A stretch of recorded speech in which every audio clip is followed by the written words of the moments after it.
Now, before I forget, let me touch on this again. What do y'all see here? Why do y'all think white Americans do this? They keep they keep their ancestors in your face at all times.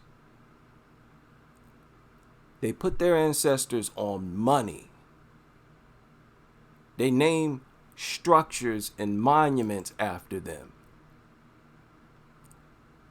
Why do you think they do that? Why do you think they immortalize their ancestors? I'll tell you. Because that is what people have been doing on this earth for millions of years. They do this because they figured out that there's power in it. There's power in it. And they figured out that this is how normal human beings operate. This is what it is to function as a normal human being on this earth. You immortalize and honor your ancestry.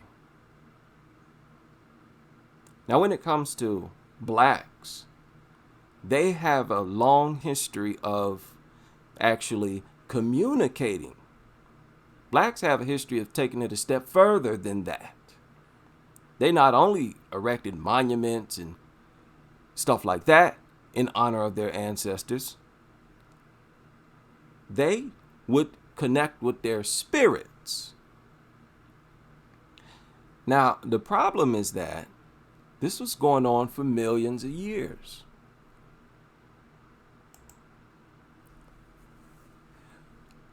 Now, if you're doing this for millions of years, it must be working, right? It must be working. You must be getting some type of benefit from it. Or else you go extinct, or at least stop doing it. But no, when Europeans encountered native people, they all honored their ancestors and actually communicated with them spiritually. At the time, Europeans knew nothing about doing that. It wasn't until after they came into contact with native people that they started to honor their ancestry. So let me ask you something. How do you think these people would operate if they just suddenly stopped doing that?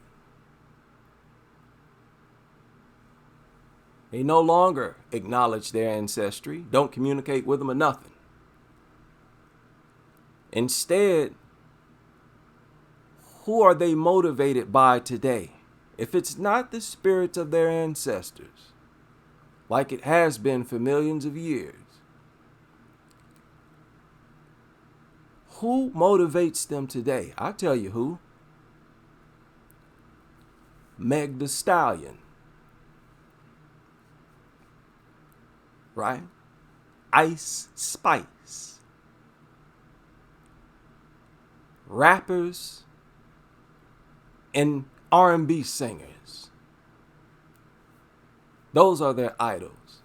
What type of people do you think you're going to be making a switch like that?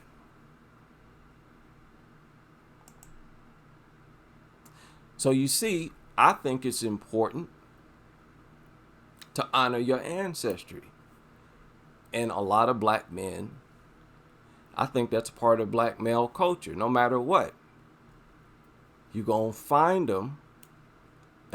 It's not the case with the Pookies. But you're going to find them having a lot of admiration for a lot of historical figures. Being largely inspired by them. To the point where they eventually become decent people in society.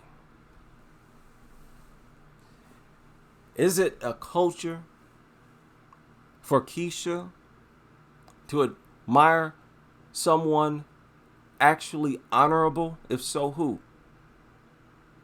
Historically, who? You can't think of nobody other than Madam C.J. Walker, who, with all due respect, helped lead black women on an anti-black path, as Marcus Garvey called her out on as well. So understand, black men understand what's going on. The psychological warfare. This is why whites, and it's not just white Americans do this. Same thing goes on in China, Japan. They got memorials too. They got their ancestors on their dollar bills too. This is why Tariq stressed the importance of always honoring your ancestry. It's mandatory for you to even compete with other people of the world, because it's largely psychological. And it's scratch that. It's largely spiritual. And y'all detached from your ancestry. That's a big part of the problem.